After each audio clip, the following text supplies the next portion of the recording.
జడ్చర్లలో తీవ్రమవుతున్న గాలి కాలుష్యం. ఇప్పుడు మీరు చూస్తున్నారు కదా, జడ్చర్లలో గాలి కాలుష్యం. అరబిందో ఫార్మా నుంచి నల్లని పొగ. జడ్చర్లలో ఫార్మా కాలుష్యం, అరబిందో ఫార్మా చిమ్ని నుంచి పొగ వస్తున్న విజువల్స్ ఇప్పుడు మీరు ఎక్స్క్లూజివ్గా చూస్తూ ఉన్నారు. గతంలో ఇదే ఫ్యాక్టరీ పొల్యూషన్కు పాల్పడుతుంది, కాలబెడతా పెట్రోల్ పోసి అన్న ఎమ్మెల్యే మాటలు ప్రజలు మర్చిపోయారు. దాంతోపాటు అధికారులు కూడా మర్చిపోయినట్లున్నారు. 2 రోజులుగా బాగా అబ్జర్వ్ చేస్తున్నాం. అరబిందో ఫార్మా కంపెనీ నుంచి చిమ్మి నుంచి ఎలా కాలుష్యం వెదజల్లుతుందో చూడండి. జడ్చర్లలో గాలి కాలుష్యం కలకలం. ఫార్మా కంపెనీ చిమ్మి నుంచి నల్లని పొగ. మహబూబ్ నగర్ జిల్లా జడ్చర్ల పరిధిలో గాలి కాలుష్యం మళ్లీ చర్చనీయాంశంగా మారింది.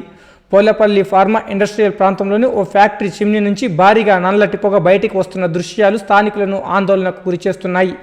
స్థానికుల ప్రకారం ఫ్యాక్టరీలో రాత్రి వేళలో మరి మధ్యాహ్నం పూట ఉదయం సమయాల్లో ఈ విధంగా పొగ విడుదల అవుతుందని చెప్తున్నారు. చిమ్ని నుంచి వస్తున్న గాఢమైన పొగ కారణంగా సమీప గ్రామాల్లో గాలి కాలుష్యం పెరుగుతుందని ప్రజలు ఆందోళన వ్యక్తపరుస్తున్నారు.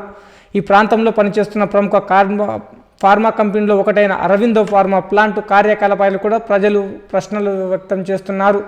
పొలాలు, చెరువులు మరియు పర్యావరణంపై ఈ కాలుష్య ప్రభావం చూపుతుందని స్థానిక రైతులు తీవ్ర ఆందోళన వ్యక్తం చేస్తున్నారు.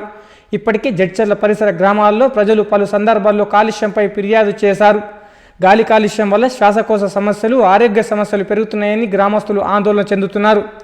ఈ ఘటనపై తెలంగాణ కాలుష్య నియంత్రణ మండలి వెంటనే స్పందించి పరిశీలన చేపట్టాలని స్థానికులు డిమాండ్ చేస్తున్నారు.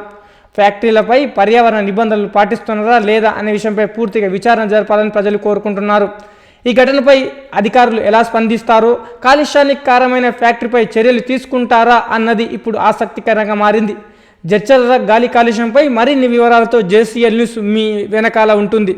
అలాగే ఇదే అరబిందో ఫార్మా పైన పొల్యూషన్ ఆపకపోతే పెట్రోల్ పోసి కాలబెడుతున్న జడ్చర్ల ఎమ్మెల్యే అనిరుద్ రెడ్డి వ్యాఖ్యలు ఇప్పటికీ స్థానికులు చర్చించుకుంటున్నారు. గాలి కాలుష్యం, వాయు కాలుష్యం, జల కాలుష్యం ప్రజలు తీవ్ర ఇబ్బందులు పడుతున్నారు. మరి చూడాలి, ఈ వార్త చూసిన తర్వాతైనా ఎవరైనా స్పందిస్తారేమో. జేసీఎల్ న్యూస్ టీవీ నిజమాగదు, తప్పుదాగదు. జడ్చర్లలో ఉమ్మడి మహబూబ్ నగర్లో దమ్మున్న ఏకైక ఛానల్. సబ్స్క్రైబ్ చేయండి.